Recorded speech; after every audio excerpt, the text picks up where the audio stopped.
brands today are trying to be like you can get drunk in the basement so we know where you are. Right.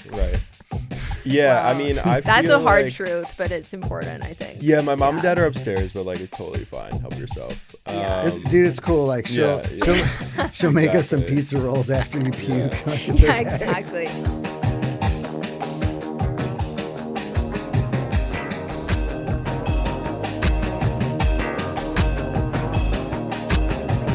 Welcome back. You are listening to the Side Projects podcast. We help marketers understand what cultural relevance means and requires from the people shaping media, art, tech, and the brand world. Yes, Clara, we are recording live from the Supreme Tiny Mic. I don't know if you saw that. I did. Drop. Yep. I did. I know that you instantly clicked add to cart. Must cop. Coveted piece of equipment. My God. Yes. Say that 10 times fast. Well, on my unbranded microphone, I will now introduce our guest for this week. We are speaking with Elliot Aronow. He is the founder and host of Minor Genius, which includes editorial initiatives as well as a cultural counsel practice for select clients and brands. So quite similar to Side Projects, actually. But a lot of Elliot's work involves helping people understand how to earn and keep cultural distinction. And that is sort of broadly our topic this episode. We talked a little bit about subculture, the sort of the viral New York Times article. Oh my God. But the article in the New York Times talking about Gen Z style and the incomprehensibility of it from the outsider standpoint. We talk about how brands try and fail to activate communities, the sort of hot mom model, perhaps, of brand activations. Why don't you just give like a quick TLDR of what well, that is? I don't want to spoil the whole thing, but You basically, don't want to bring the pizza rolls down too quickly. I think that we should let that hang for the listeners a little bit, if I'm going to be totally honest. I think that listeners should tune in to learn why brands are acting like hot MILF moms and why, shockingly, they shouldn't. But what were your key takeaways from this episode, Eli? Yeah, I mean, it's interesting. First, I was reading that he's originally from Staten Island. So it's always nice to have someone who's from the five boroughs. And he was intimately familiar with Wilkes-Barre, Pennsylvania, which is where my own father is from. I've never met anyone prior to that outside of Brandon Galosi, our talented designer, who has ever been there. So mazel tov, I guess. To you or to Wilkes-Barre, Pennsylvania? Who are you mazel toving? You know, it was also a coveted location for people on the Titanic.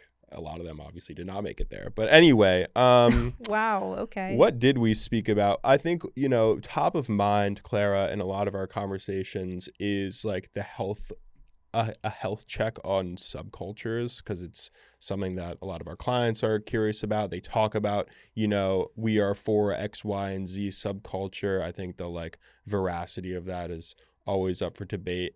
But, he spoke a lot about how, if you have a higher friction point at the beginning, and, Elliot is someone who's into jujitsu. So, a lot of these, physical subcultures, calisthenics, jujitsu, long distance biking, I suppose, I think are really in vogue in that sense. And they also have, far more engaged fan bases that have a lot of longevity to them. So I think that was interesting as we think about, what constitutes a brand strategy for that matter, and how you bring people along for the journey.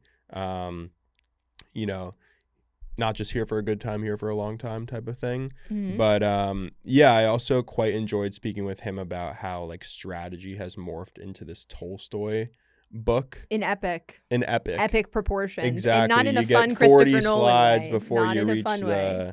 Before you reach the creative idea. And as someone who's worked in strategy, I'm not immune from this whatsoever, but I think we all kind of feel it, and it's, It's that part in Anna Karenina when the guy is out in the field for a really long time. With and you're a sheath how or many? whatever. Yeah, exactly. And you're like, how many pages could this possibly be? And you're like, oh my God, it's 5 chapters. That's the type of Tolstoy, not the fun, not the fun stuff. Mm-hmm. But yeah, I mean, it was a fascinating conversation. I also learned a lot about Ralph. And by Lauren. Ralph, I mean Ralph. Is it Lauren? I think that different people have different ideas. Mm-hmm. I personally think that Ralph Lauren Okay. is correct, but I'm sure I'll be corrected myself. Still kicking, by the way, right? Yeah, he is. Yeah, Still he is. kicking, just like the side projects brand ecosystem. Podcasts every Tuesday, newsletter, sideprojects.substack.co every Friday. And without further ado, I think we can bring Elliot onto the show. You ready? Let's do it. Okay.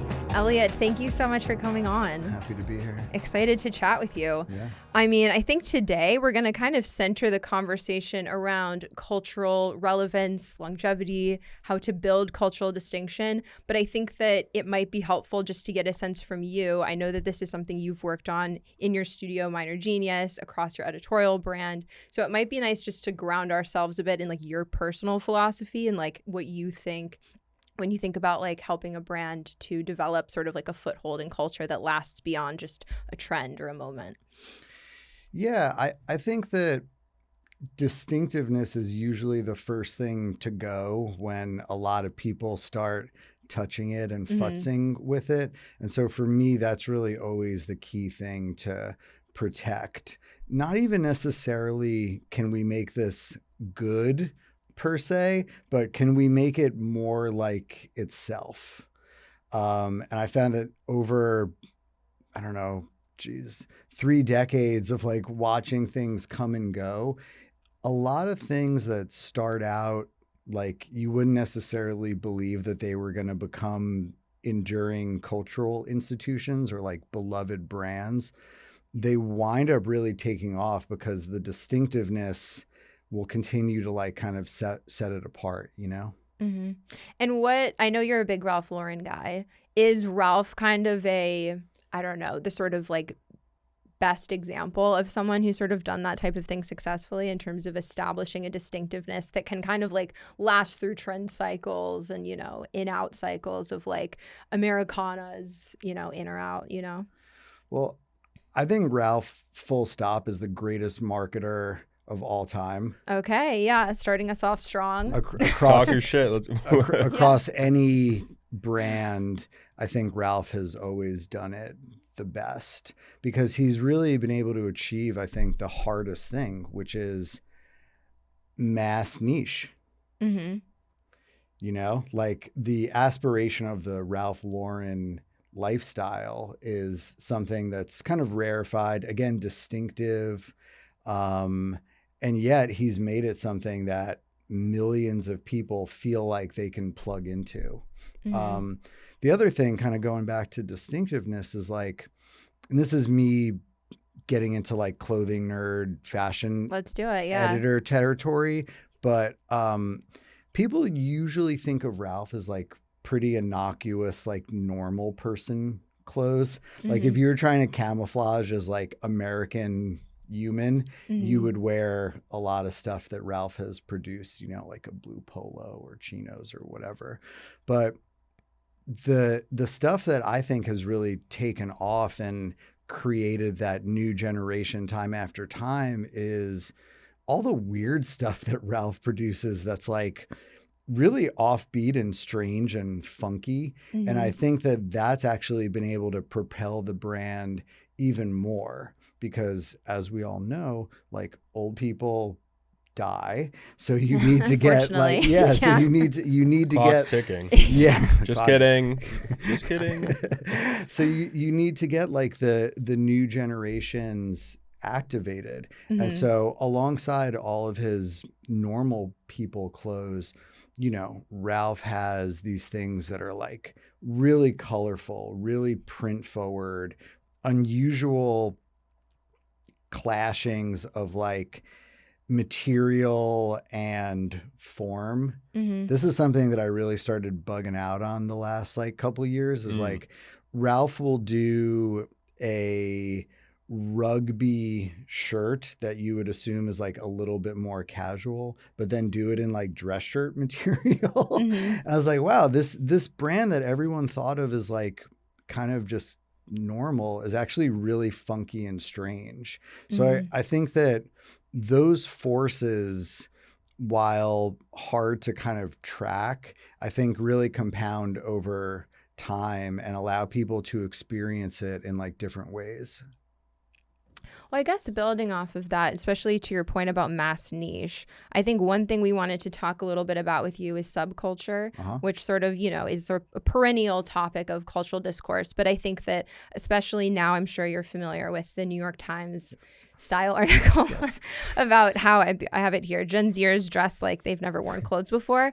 And I'm curious your take on it overall, but I think also just to maybe start to get into like, what is the health level of subculture these days? Because I think that like there's people that are maybe way on the pessimistic side of like everything is completely fragmented and like I don't even know how you would build like a mass niche brand anymore when everybody is sort of like pulling from all these different niches and like doesn't seem to care about the purity or containment of like diving into any one thing. And then there's also, the sort of like the poptimist idea of like, as long as the kids are having fun. So I'm curious, either building off of that article or just like in general. Like, also, just before we get to what will likely be a far more insightful answer than what I'm about to say, I did not realize after reading the article and being like, who the hell is this guy, that he worked at Vice for a really long time and was the guy like, did you ever watch the Vice, I think it was called Viceland, like on YouTube, where he would go this like early Migos days? Do you ever watch that video? And it was like an enduring meme of this like really squawny like Wesleyan looking graduate in like the Bando trap house with Quavo. Have you ever seen that? No, I have no watch idea it. what And they you're get him talking to about. smoke like a fucking bat and he's like high off his rocker. I was like, damn, this gristled old ass guy writing about this. I didn't even disagree with him. I was just like, this is rich. This is really rich. But anyway, sorry, Elliot. Go on. I just had to say that. Well, for one thing, I think young people have always gone out of their way to dress terribly. It's just that it ages differently once you're 29 years away from it. Do you think like when Flock of Seagulls had the hair, people were like, this is fucking ridiculous, like something along those lines? Or are we just like now it's just more like visible, the kind of like ugly style or whatever, or crazy style? Well, I think maybe in the past you traded the ugliness for being a member of a cult. Like I was at my parents' house this weekend and I found a box of photos of my friends and I from 1998. And I looked at what I'm wearing. It's a black Joy Division Love Will Tear Us Apart t-shirt with this like really bad like bowl haircut, dyed Clairol blue black kind of like unnatural look. And I don't think I looked any better or worse than Gen Z does today, but that sort of uniform or that iteration of like crappiness signified membership in the punk rock hardcore underworld. Whereas in today, I'm not sure if the kids receive that membership in exchange for sort of looking bad or disheveled. I like it though. I mean, I also came up during the peak of like hashtag menswear where things were very like, you can't wear brown shoes with blue suit, and it's what he's wearing right now. Yes, and if it's an Oxford, you can't possibly pair that with a peak lapel suit because you need to have a patch pocket to signify that it's casual. So I like that kids look kind of like anarchy dumpster fire because they're like, like I think it's fun to scoff at convention. Let's do the subculture thing again because I want to answer your question better. So sorry, building off of that, I interjected with the shitty Viceland. No, I guess Thomas Morton's a good guy. He can be in the studio with us. Yeah. Well, I think that what I was curious about with like the subculture piece is that I think in the article, which I guess we could debate, that like the sort of chaos of Gen Z style is sort of being taken as symptomatic of this larger splintering and breakdown of, like, to your point, maybe membership of a given community. That it's maybe there is meaning in the chaos to the extent that these kids are basically saying, like, I am dressing like the, you know, insane internet brain that I feel on the inside, I'm expressing on the outside. But I wonder, do you think that that is happening, that subcultures are disappearing? Do you think that they're just going underground and are offline and are not necessarily like visible in the way that people dress in perhaps the way that they used to be? Because I personally go back and forth, because I think that in order for something to be a subculture, you on some level maybe do not know about it. Do you know what I mean? And I think that like a lot of this sort of like armchair critique about, you know, young people aren't doing stuff anymore, I do think there's obviously merit to that, and there's truth to the fact that more of life is spent online. But I don't necessarily buy the fact that subculture at large is disappearing, you know, at huge scale. Do you know what I mean? Yeah, I mean, I think I'd be making a lot more money if my opinion about where subculture is going was the final word. But I will say that I think when you live in a aggressively legible world like the one we have today, where everything is kind of explained and there's like millions of like fuzzy mic people telling you about everything, it doesn't force people to go out and find the weird fringy stuff. Like when I was 15 and like kind of transitioning from like alternative Nirvana person, or to be incredibly unflattering, like occasional 311 fan. Wow. I know. I do radical honesty on the pod today. You know? And when I was transitioning from that into like real deal, you know, American hardcore, like no one's heard of this music sounds like garbage trucks fighting each other. I had to deal with like the embarrassment and the anxiety of like not knowing. So a lot of my teenage years were like scanning for like, all right, like where's the real shit? Like, can I wear a helmet shirt to this show? And it's like, you could wear a helmet shirt to this show, but like really like you want the Integrity t-shirt because they're like a way more intense band. So I had to kind of, and a lot of people in my, you know, time, we had to find our ways into it, and we made a lot of mistakes. Whereas in now, it's so easy for someone to just be like, well, these are the shoes, dude. Yeah, well, I feel like that's something we've talked about a lot, even just with cool girl styling. Cool girl styling. Well, I'm not sure if you know Jaleel Johnson. He does fashion writing for Harper's Bazaar. He's a sort of style creator, but we were chatting with him about, you know, he posts online, you know, his outfits and stuff, and people will always like tag him in the comments, be like shirt ID, like pants ID, and this sort of desire to develop personal style without making any mistakes, or to be part of a cultural community without sort of having to go through perhaps like, I mean, having the skin in the game of like essentially saying like, I'm willing to put myself out there and sort of willing to risk something of the way that people perceive me in order to do this thing that I'm passionate about. That there's sort of this ability to copy paste that I think I find more detrimental than the sort of chaos of the way that people dress. Almost like I almost prefer the sort of crazy Gen Z style over the, I'm just going to go on Pinterest and buy everything that this girl has. I'm going to go on Alex Earl's Shop My and just buy everything that she has. You know, I think that's the sort of more nefarious side of it versus the crazy Gen Z style part of it. And I feel like that was sort of like where in the article I was like, I agree with this, but almost like in the inverse, if that makes sense. Well, I think there's also like a literalism that pervades across culture at large, not just with like clothing and style, but like, you know, we've spoken about how movies that now get greenlit on Netflix or whatever, like they have to explain the plot to you while you're watching, because they know that most people actually aren't watching. They're on their phone or they're doing their laundry or whatever. So it's like, okay, and we're going to rob the bank, and we're going to rob the bank in revenge for my old employer who fired me from the bank, or something along those lines. And I think even in politics too, where everyone's trying to decode what the president's saying, it's just like, no, he's saying what he's going to do. And like, we don't need to read Maggie Haberman's new book to try and decode it. Like, it's all just like out there front and center. Now, obviously, I think it's a very big gap between the Shop My and the White House ballroom. But I do think that there's very little incentive to try and kind of like either create something or seek things out now. But maybe that's where kind of like the interesting stuff is happening, if that makes sense, you know? Yeah, well, like when you're not shown the whole thing and you have to fill in the gaps for yourself, it actually makes the world so much richer.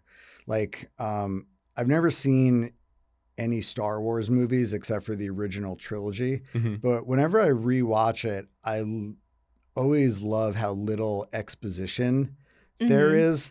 Like, just if I can go on like a micro nerd detour for 10 seconds.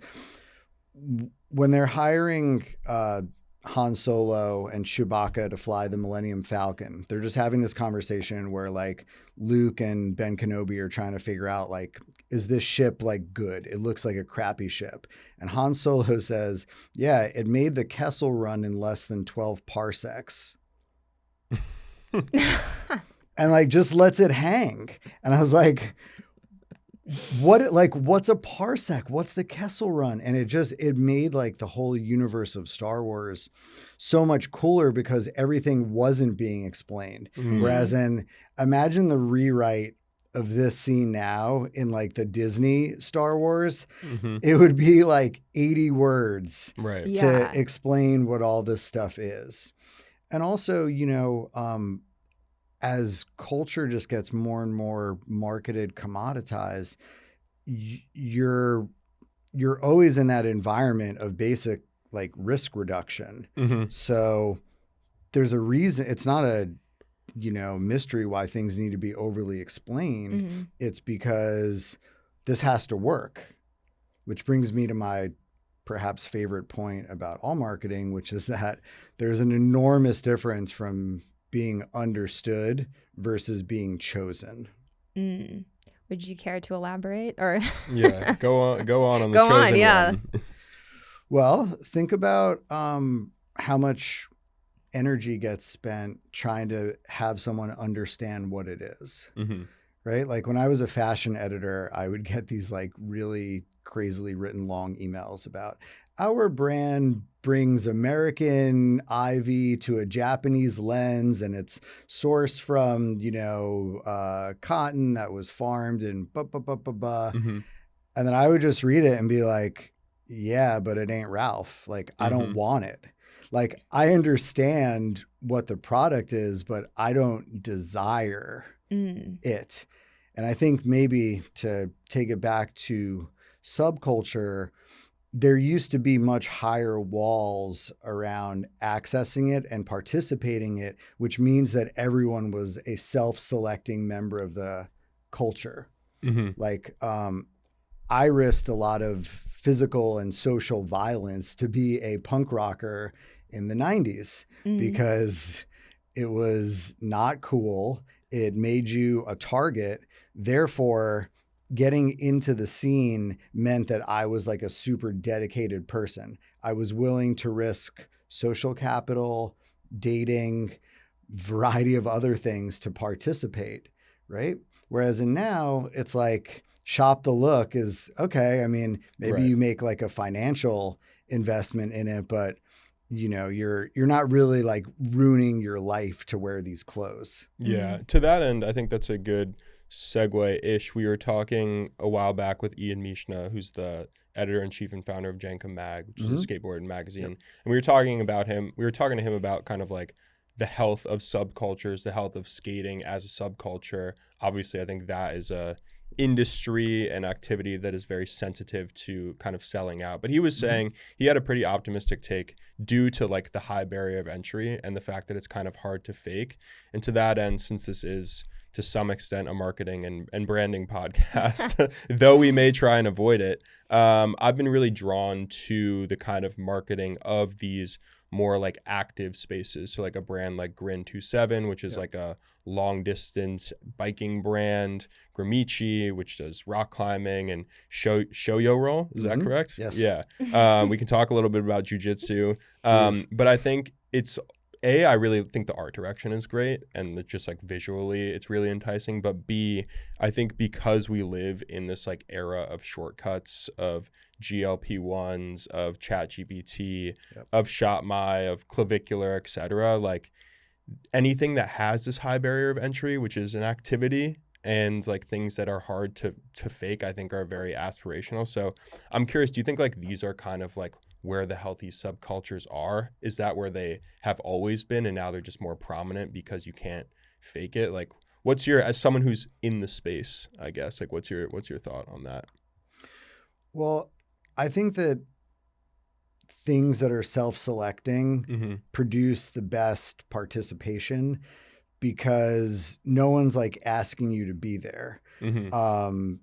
Show Your Roll is an amazing example because jiu-jitsu people like me are not going to come because it's easy. They're definitely not going to come because it's inexpensive, and they're not going to come because it's convenient. They're going to come specifically because they want to learn jiu-jitsu. In my case, they don't want to wind up like getting armbarred by like 15-year-olds. In the street or on the mats? Definitely on the mats. Yeah. You know, the rough thing with jiu-jitsu is that in a street fight, someone's going to try and punch you in the face, and you can't do that in jiu-jitsu. Right. But in terms of stuff like Show Your Roll, like in many ways, almost like Ralph, the garment itself is just the exclamation point at the end of the world. The point is not necessarily the gi or the rash guard. The point is training and sparring and like getting together in these like sweaty basements and the indignity of being like, you know, a 45-year-old, you know, guy who's like getting your butt smoked by like 22-year-olds. Like the clothes are maybe the commercial expression of it, but the world is much, much, much, much, much deeper. Yeah. And it also creates like a real recognized real sensibility. Because if I see you on the street wearing a Show Your Roll shirt, I already know that you've sacrificed your body and money to become a jiu-jitsu nerd. Right. You know, that's it. Well, I'm curious too, like, and this is maybe a challenging question to word, but I feel like there's also a bit of a gulf between, you know, Show Your Roll is niche in some ways and meant to be niche, and then Ralph is sort of niche, but to your point, it's mass niche. It's kind of this brand world that there's a level of aspiration to it, but it's also a world that anyone could aspire to. You know what I mean? And I'm curious how you, or if you think that maybe there's still, maybe not Show Your Roll, for example, but that there's still value for brands to try to think about that sort of mass niche brand world as something that's still possible to build, if that makes sense. Because I feel like so many brands now that are geared towards a mass audience are essentially just built on mass culture versus being built on any kind of brand world that they're trying to scale, or a brand world that they are building intentionally to then scale to a mass audience. And I feel like Ralph is obviously, you know, a great example, and lots of people would probably love the world of Ralph Lauren, but I feel like a lot of people might also say you could never do that now. Do you know what I mean? Like people just don't care about brands like that or whatever it is. I'm curious what your POV is, like beyond just small brands that are able to build a world around an individual subculture and sort of stay small. Is there still potential for a brand to come in and basically say, you know, this is our brand world and we can bring it to the masses? Like, I'm thinking about Telfar a little bit. You know, I feel like they did a really good job of that. But yeah, there are other examples that sort of come to mind. Like, well, you know, the other truth about Ralph is that it's had the opportunity to compound over decades, Mhm. which creates a world that then you can fillet off all these little parts of it and create these almost like micro scenes of just one aspect. Like, Mhm. for example, to go back to, the polo that I grew up with and was obsessed with is like the specific primary colored sportswear of Ralph in the late 80s, which later became known as like low life apparel, like the kind of Wu-Tang Clan Mhm. rapper version of it. That was just one little piece off the main world. Yeah. Whereas in someone working at like a white shoe law firm would love the purple label made in Italy gray flannel suit aspect of the culture. Mhm. And the reason that all those things have been able to be successful is because Ralph's brand has compounded decade after decade, which then gives him that kind of leniency to Mhm. go and create all these little side things. Whereas in today, if you tried to drop all that at once, people would be like, who is this for? Yeah. Like who is the customer that wears primary colored, turtleneck sweaters and also, and also like alligator loafers. Mhm. So the question, I don't know, is like, is it possible? Maybe, but I think it kind of goes back to the very first thing that we talked about, which is like, it really does have to be distinctive and funky enough so that you can grab 30% of it here, and then that has enough life in it to create and spawn a different arm of like the business. Mhm. A while ago, you had a guest feature in friend of the show, Matt Klein's newsletter, Oh, yeah. and you spoke. Yeah, you're like, did I? I love And Matt. you spoke about a back to the garage approach to audience building, culture, Yeah. etc. What does that mean? Well, I think that it's really hard to get people out of the house these days. The siren song of Netflix and Thai takeout is very intoxicating. And so when you can get people, again, that self-select into a physical space or even an online space, it creates this intimacy and this like pre-vettedness that I think is really, really powerful. Like, minor genius events are almost all friends of friends. It's not necessarily the coolest people, but it's like our people. And that creates an unusual sense of, I think, freedom and like comfort amongst the attendees, because they figure, oh, if you're at a minor genius event, like you must, like, there's kind of something going on here where maybe like you could be my people. Like when I was going to DFA parties in 2003, it was kind of like that same energy. There wasn't like this velvet ropiness of like, you're not welcome here. It's more like, if you're kind of cool enough or in the know to know somebody and they invited you, like, come and be a part of it. So I think that's kind of what I mean by the garage. It's not necessarily like a humbleness of ambition. It's a person to person chain of command, as opposed to the influencer model, which is like, or the brand model, which is like one to many. Yeah. Well, a lot of the things that we talk about or have spoken about recently is that like brands, some clients that we've worked with too, like they recognize the need and the desire for socializing outside of, B2B episodes of Sterling Point or whatever. It sounds like Sperry a fucking private. Point. I mean, that's probably what it is. Honestly. It sounds I like I would love to go to Sperry Point. Yeah, exactly. That is the influencer trip. A lot of vanilla to ice Sperry cream. Point.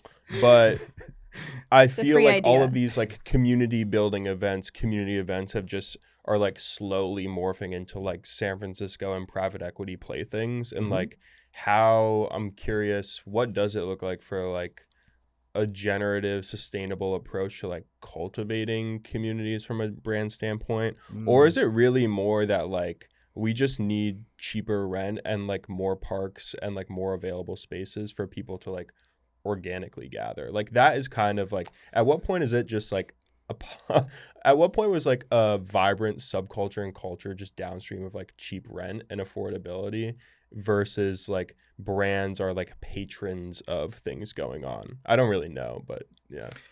I mean, look, cheap rent and social permeability will always be a great thing for communities. It'd actually probably be a great thing for mankind. Yeah. But in terms of your point about, can brands basically cultivate communities? I've just noticed, as someone who has the luxury of not needing everything that Minor Genius produces to have like an immediate ROI, that I can create something that has time and space to breathe and find itself and get weird and go on detours. Whereas, and if you look at, again, brand funding of culture, at the end of the day, I mean, we all know this, right? They're valuing it on economic, marketing, extractive terms. Like when Converse made a big swing at having a recording studio in Brooklyn, Converse Rubber Tracks, they did it like until a bunch of people were like, dude, this isn't making us money. Like this is not helping us sell more sneakers. Whereas I think stuff that people tend to like more doesn't necessarily require an immediate ROI. It doesn't, I don't need to take out my dashboard and say, well, how is Minor Genius performing this week? How much engagement did we get on people coming? Instead, I get to see, this woman that came to the last 3 parties brought her friend this time. And someone who read the Substack is now reaching out to me for, whatever, to invite me to this thing. So it's like, branding offers a pretty unforgiving dashboard assessment. And I think that stuff that people like doesn't really exist in that world. It exists more as like referrals and people thinking about you when you're not around. Or, I went to a Sperry event 2 weeks ago and someone said, hey, Els, when's the next Minor Genius thing? Like, I want to come. So if you're really in it, you do have to prepare for the fact that the runway is going to be long and non-linear. So I guess to maybe do a better job of like bottom lining it for the CMOs listening, you can't really expect to get an immediate investment on your events, quote unquote, community building, because it takes a long time. Yeah. And I feel like, I mean, again, to all the CMOs listening, I feel like that's like show yourself. To all of you listening. It's like if you had an R&B song, you'd send it out to all the lovers out there. Yeah. So, all the C-suite executives that are for all of you culturally anxious dashboard watchers. We got a little something special. I know this is your third company in 6 years that you've worked for. But wow, okay. Eli, shots across the bow. But I do think that, and I totally agree with you, that brands have no patience, essentially, for... Brands aren't allowed to have patience because subcultures that are coming from their own place, they don't need those things in order to be validated because the people in it are the ones sustaining it. Again, like when I was, hardcore guy, we printed our own zines, we booked our own tours, we rented our own VFW halls, we produced our own t-shirts, people had their own record labels, there were their own distribution companies. So basically the thing was funded either by trust fund or allowance, or in my case, like a great $7 an hour health food store salary by the participants. Yeah. Whereas in a brand world, the people consuming the media, the t-shirts, whatever, are not the ones paying for it. So it has an entirely different financial gravity.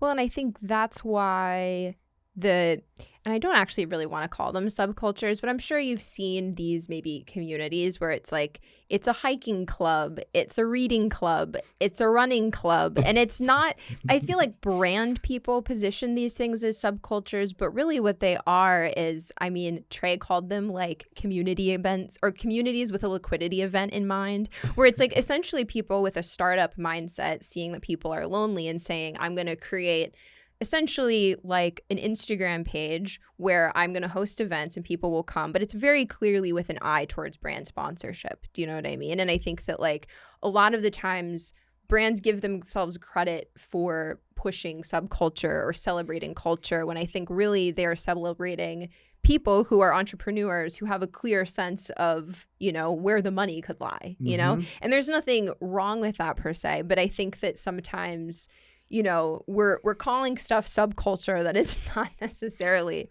what they think it is, if that makes sense. Yeah, I think also something really strange happened in the last 15 years where it became uncool or like déclassé for a brand to consider itself to just be a straight up patron.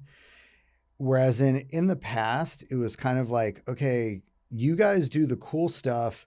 We're going to pay for it. Put our logo on the flyer, serve our vodka at the bar, give us some cool photos, and like, we're pretty happy. I mean, most of downtown in the time when I lived in the Lower East Side, like 2002 up through like the Williamsburg years, were basically some version of that, you know? Like Mountain Dew would just pay my friends like Chromeo to put out a record and go on tour. And they're like, dude, just like, put our logo on it and we're good.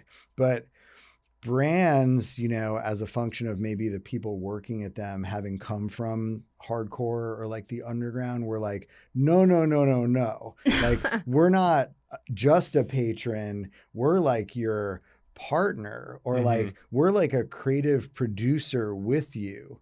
And I think that ultimately, you know, kind of in the same way where Chat GPT will give you this kind of like synthetic writing that even if you don't know, you kind of know.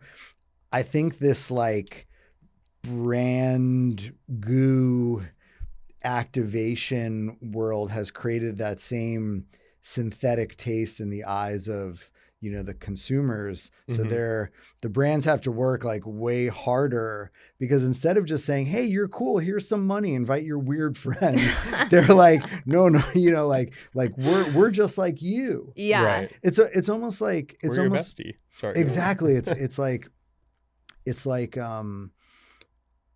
when you grow up in a family where your parents are like very much not your friends, which is how I grew up. Yeah. My mom's like, you're not going to a hardcore show in Newark with your friends. Like no. Whereas when you have those like, hey, we're all in this together. Like, I got you. You know, you and your friends can smoke weed outside. Oh my God. Know, yeah. like... Brands today are trying to be like you can get drunk in the basement so we know where you are. Right. Yeah, Well, I mean, I feel that's a hard like, truth, but it's important, I think. Yeah, my mom and dad are upstairs, but like it's totally fine. Help yourself. Yeah. Dude, it's cool. Like she'll make us some pizza rolls after you puke. Like, it's okay. Exactly. I think we're in like it's a little too this permissive. This is like a nerdy analogy, but I feel like we're in like a high interest rate environment where brands are like, we'll give you the money to do this, but like in return, we will want the IG story repost. Your firstborn child. Yes, exactly. Yeah. Well, we will want you to be engaging in the comments. There'll need to be someone on the ground doing content, etc. It was like before, and like you could argue that the like zero interest rate phenomenon that gave us all of the apps and whatever in the long run was like maybe not the best idea, blah blah blah. But like they were just like, all right, like SoftBank was just like, here's a shit ton of money and like go do your thing. And like brands, to your point, it's like Converse, Rubber Tracks is like, here's a studio that's free to use, and it's like cool studio for free studio space, you know. So I don't know, there's like, we want something in return, like you come to me on the day of my daughter's wedding type of thing, you know. Well, but because their nature is largely extractive, brands want people to do the things that humans naturally do when there's not a brand involved. Mm-hmm. Which is hang out. Hang out, feel like you're a part of something, Right. have a friend of a friend surprise you with something that is like weird or interesting, or maybe just like allows you to be a different version of yourself. Like all these things happened incredibly organically, mostly as a function of humans wanting to have sex and be perceived as cool. And so that economy, when it gets morphed into like, and how's this going to sell more sneakers? How is this going to make my startup more culturally relevant? How is this going to be something that like I can take to my boss and like she'll say good job? Again, it just creates a level of like neurosis and like unrealistic expectation that I think isn't present in other spaces where people just come because it feels cool and real. Right. Yeah. Well, I guess like and I don't mean to, generalize hugely, but like, is the solution or a solution to kind of go back to that, earlier mode where the branding is maybe a little bit lighter touch and there's almost more trust of the creative or the cultural artistic partner to kind of do the thing. Like, I don't know your opinion on Vans Warped Tour, but when I was like 11, I thought that was like the coolest thing in the world. And in my head, I like kind of just was like Vans Warped Tour. Like it was sort of like so fun and so aspirational. Yeah. And whenever I think about like, oh, like what branding do you really love? I was like, I don't really love anything, but I loved that when I was little, And I do think like, why don't they do that anymore? Do you know what like, where is the Warped Tour of now? I feel like maybe it's a little bit broad, but I do feel like returning to that would in some ways fix a lot of these types of weird, like cool mom and pop-up events. Do you know what I mean? Yeah, the basement. The like hot mom events. Yeah. Stacey's mom of like fishwife activations. Ew. Well, there's something that's really generous and beautiful about a brand or a larger institution just saying, we want to see more of this in the world. We're going to underwrite it. Give us a little bit back. But as marketing has forced itself to become more and more complicated and strategy becomes, a Tolstoy book, it's like that mode of patronage became really like unsophisticated and uncool. But a lot of the best shit that still has relevance today was all underwritten by that model. Like, I forgot who was paying for it, but do you guys know A-Life, the streetwear brand? Yeah, I was just talking with our boss about that. A-Life was like a sister brand of Supreme back in the day. Very like downtown art sneakers. I forgot who gave them money, but they basically like took their store on Orchard Street and like literally demolished it and put it back together for like a 2-week thing that some brand paid for. And like the brand was psyched. They're like, this is awesome. Like, I mean, I can't pretend to know the economics, but let's just say that like this probably could have been a down payment on like a house or like something really good. And like for a long time, that's how a lot of the world was funded, of just like, we like what you're doing. Here's some dough. Invite your friends, get us some good photos, like it'll be sick. And for the last 15 years, like cool mom is like, hey, like, why don't we party together? Can I get in the photo dump? Yeah. Yeah. Can I do this thing with you guys? You seem like we're all in this together, right? And it's like, yeah, we're in this together as long as this produces like an incredibly specific, measurable dashboard outcome that ultimately is going to like funnel money upwards to like someone who doesn't really ultimately care about this thing in the first place. Kaylee, let me get in that. Let me get in that Sorry, Rush Talk video. No, I mean it's real, and I think an important reminder and thing that I've been thinking about a lot. Just I think I think that there's a lot of glut, unfortunately, in the way that cultural marketing is approached. And I think just in marketing in general, to your point about, Tolstoy brand strategy, it's really, it feels a bit trite, but it's like, it's just not that complicated, surely. Do you know what I mean? Where I think that there's a lot of,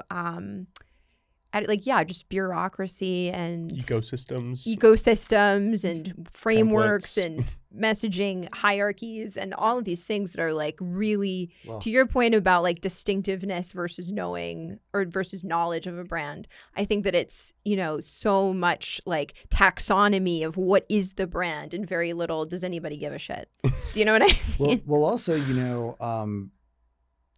the biggest drivers in culture historically have always been like singular, almost like the auteur model, where it's like a George Lucas film, Ralph Lauren, I am the designer, LCD sound system. This is James Murphy's world. People tend to really like things that are made by a person or feel like they're made by a person. Whereas when you're getting into brand marketing and these huge budgets and all that, by nature of the gig, it's always by committee. It's always approvals. It's always everyone needing to advocate for their own department, having, more of a stake in it or whatever. So what is usually this natural thing of like, I made it, check it out, becomes like a way different thing. A lot of cooks in the old strategy kitchen. Oh yeah. Oh yeah. Preaching the choir, brother. Well, this has been such a good conversation. Really fun and hopefully a lot of good learnings for our CMOs in the audience.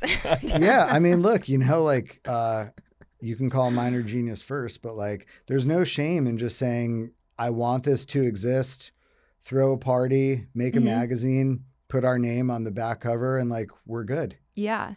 No, exactly. It's not that complicated, folks. But I guess our last question is, what is one offline recommendation that you have? So that could be a book, an album, a restaurant, a walking path, a street. I don't know. I feel like normally people give books and restaurants, but it could be something else too. Oh, all right. I got it. New York recommendation. There is a literally underground bookstore all the way at the end of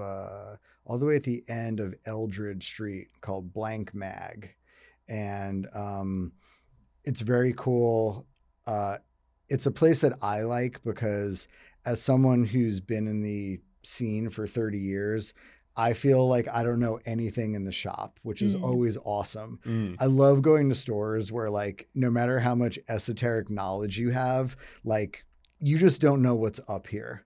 Yeah. Which is so different from like, let's say my experience going into like a Buck Mason where I was like, okay, like I know that this is like a patch pocket, like 3/2 blazer inspired by like what Miles Davis wore in 1965. I like going into the place where it's like, I've heard of this and like, I don't know what any of this other stuff is. There's also, I don't even know what it sells, to be honest, but it's on Stanton Street between like Bowery and Forsyth. And like, they sell like Japanese weird stuff with like their own house brand of like chain stitched baseball hats.